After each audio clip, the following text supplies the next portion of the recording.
जय श्री कृष्णा दोस्तों। एक बार गोपियों ने श्री कृष्ण से कहा कि हे कृष्ण, हमें अगस्त ऋषि को भोग लगाने जाना है और ये यमुना जी बीच में पड़ती हैं।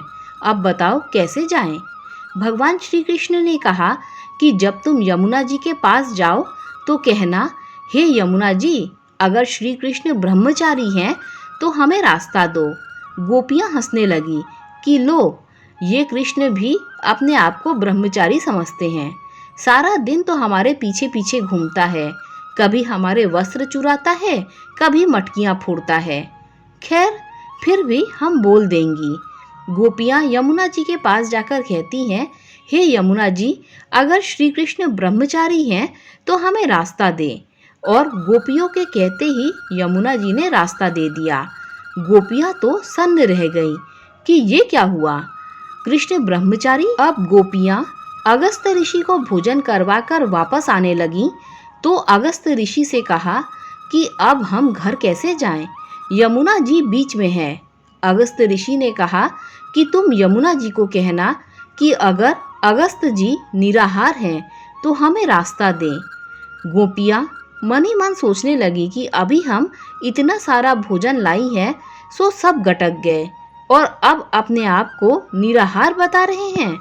गोपियां यमुना जी के पास जाकर बोली, हे यमुना जी, अगर अगस्त ऋषि निराहार हैं तो हमें रास्ता दे। और यमुना जी ने रास्ता दे दिया। गोपियां आश्चर्य करने लगी कि जो खाता है वो निराहार कैसे हो सकता है, और जो दिन रात हमारे पीछे पीछे फिरता है वो कृष्ण ब्रह्मचारी कैसे हो सकता है। इसी उधेड़ बुन में गोपियों ने कृष्ण के पास आकर फिर से वही प्रश्न किया। भगवान श्री कृष्ण कहने लगे, गोपियों, मुझे तुम्हारी देह से कोई लेना देना नहीं है। मैं तो तुम्हारे प्रेम के भाव को देखकर तुम्हारे पीछे आता हूँ। मैंने कभी वासना के तहत संसार नहीं भोगा। मैं तो निर्मोही हूँ, इसीलिए यमुना ने आपको मार्ग दिया। तब गोपियाँ बोली, भगवान, मुनिराज ने तो हमारे सामने भोजन ग्रहण किया, फिर भी वे बोले कि अगस्त आजन्म उपवासी हो तो ये यमुना मार्ग दे दे। और बड़े आश्चर्य की बात है कि यमुना ने मार्ग दे दिया। श्री कृष्ण हंसने लगे और बोले कि अगस्त आजन्म उपवासी है। अगस्त मुनि भोजन ग्रहण करने से पहले मुझे भोग लगाते हैं और उनका भोजन में कोई मोह नहीं होता और उनको कतई मन में नहीं होता कि मैं भोजन करूं या भोजन कर रहा हूं।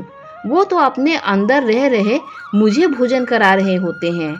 इसीलिए वो आजन्म उपवासी हैं। जो मुझसे प्रेम करता है, मैं उसका सच में ऋणी हूँ। मैं तुम सबका ऋणी हूँ। ऐसे थे भगवान श्री कृष्ण।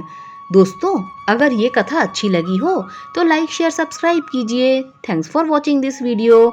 जय श्री कृष्णा।